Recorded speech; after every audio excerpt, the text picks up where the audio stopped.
मंडळी, परदेशी सिनेमा स्पायडरमॅनच्या कॉम्पिटिशनला उभा आहे. मराठी सिनेमा मामाच्या गोव्याला जाऊया. आता गोवा म्हटलं की सगळ्यात आधी डोक्यात काय येतं?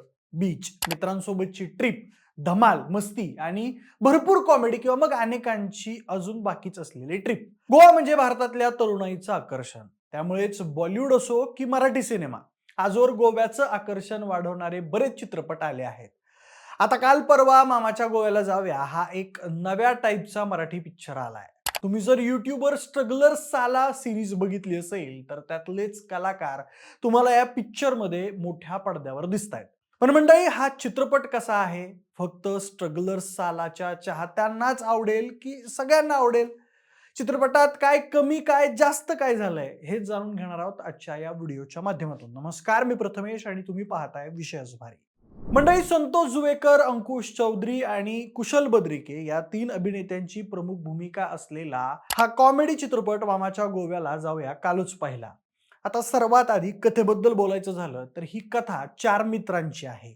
हे चौघे गोव्याला जातात आणि तिथून त्यांच्या आयुष्यात एकामागून एक विचित्र घटना घडायला सुरुवात होते. या प्रवासात त्यांना काही नवीन लोक भेटतात, काही अडचणी येतात आणि काही रहस्यही समोर येतात.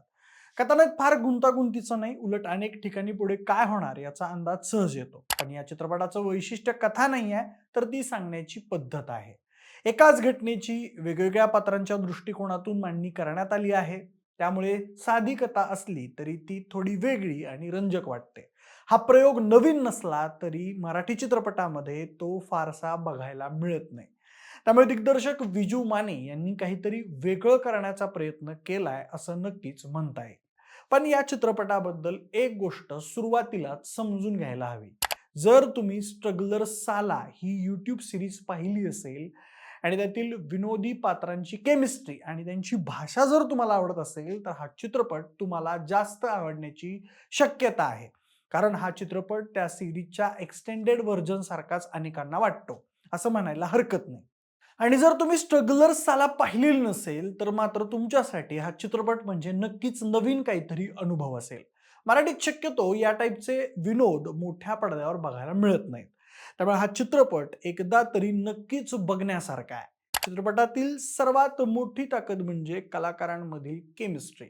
कुशल बद्रिके, संतोष जुवेकर, बाबा आणि अंकुश चौधरी यांच्यातील संवाद, एकमेकांची खेचलेली टिंगल, मित्रांमधली मस्करी आणि प्रत्येक प्रसंगावरची त्यांची प्रतिक्रिया यामुळे अनेक ठिकाणी प्रेक्षकांना हसू येतं. विशेष म्हणजे हे विनोद कृत्रिम वाटत नाहीत, तर मित्रांच्या ग्रुपमध्ये जसं वातावरण असतं तसं जाणवतं. अभिनयाबद्दल बोलायचं झालं तर जवळपास सर्वच अभिनेत्यांनी नेहमीप्रमाणे जबरदस्त अभिनय केला आहे. कुशल बद्रिके आणि संतोष जुवेकर तर स्ट्रगलर सालामधले आहेतच, पण अंकुश चौधरीनेही यांच्यात नवीन असूनही तसं वाटू दिलेलं नाहीये. काही विशिष्ट प्रसंग जसं की पोलीस स्टेशन मधला सीन, बंटी मुलासोबतचे प्रसंग, तसेच कुशल बद्रिके यांचा मोनोलॉग हे चित्रपटातील लक्षात राहणारे क्षण ठरतात. चित्रपटाचं आणखी एक वैशिष्ट्य म्हणजे त्यातले मराठी चित्रपटांचे संदर्भ. अधूनमधून येणारे हे संदर्भ आणि शब्दांची केलेला खेळ हा अनेक प्रेक्षकांना आवडू शकतो. मला तर खूप आवडला. पार्श्वसंगीत आणि गाणीही चित्रपटाच्या वातावरणाला साथ देतात. आता चित्रपटाच्या कमतरतांकडे वळूया. पहिला भाग खूप मनोरंजक वाटतो, पण दुसऱ्या भागात चित्रपटाची पकड सैल होत जाते. सुरुवातीला असलेला वेग आणि विनोद नंतर कमी होतो. दुसरी मोठी समस्या म्हणजे चित्रपटातील अनेक कॅमिओ.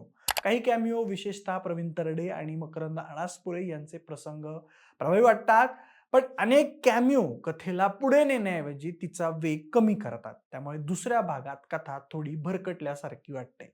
याशिवाय काही विनोदी प्रसंग जबरदस्तीचे वाटतात, काही पंच प्रभावी ठरतात, पण काही ठिकाणी कॉमेडी क्रिंज झोनमध्ये जाते. त्यामुळे संपूर्ण चित्रपटात विनोदाचा दर्जा हा एकसारखा राहत नाही. चित्रपटाचा क्लायमॅक्सही मला अपेक्षे इतका प्रभावी वाटला नाही. शेवटी अनेक पात्रांना एकत्र आणून गोंधळातून विनोद निर्माण करण्याचा प्रयत्न करण्यात आला असं वाटतं.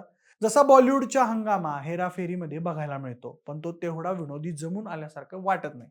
तांत्रिक बाजू पाहिली तर चित्रपटाचं संगीत आणि पार्श्वसंगीत चांगलं झालेलं आहे. आणखी एक महत्वाची गोष्ट म्हणजे स्ट्रगलर सालामध्ये जशी रॉ भाषा आणि शिव्या होत्या तशा या चित्रपटात नाही आहेत. डबल मिनिंग विनोदही खूप मर्यादित आहेत. त्यामुळे हा चित्रपट कुटुंबासोबत पाहता येऊ शकतो. तर शेवटी प्रश्न एकच, हा चित्रपट पहावा का? जर तुम्ही हलका फुलका टाइमपास, मित्रांमधली केमिस्ट्री आणि स्ट्रगलर साला शैलीचा विनोद एन्जॉय करत असाल तर मामाच्या गोव्याला जाऊया तुम्हाला नक्कीच आवडू शकतो. पण जर तुम्ही एखादी दमदार कथा, सतत हसवणारी कॉमेडी किंवा काहीतरी पूर्णपणे वेगळा अनुभव शोधत असाल तर हा चित्रपट कदाचित तुमच्या अपेक्षा पूर्ण करणार नाही. म्हणजेच हा चित्रपट सर्वांसाठी नाही, पण त्याचा ठराविक एक प्रेक्षक वर्ग आहे.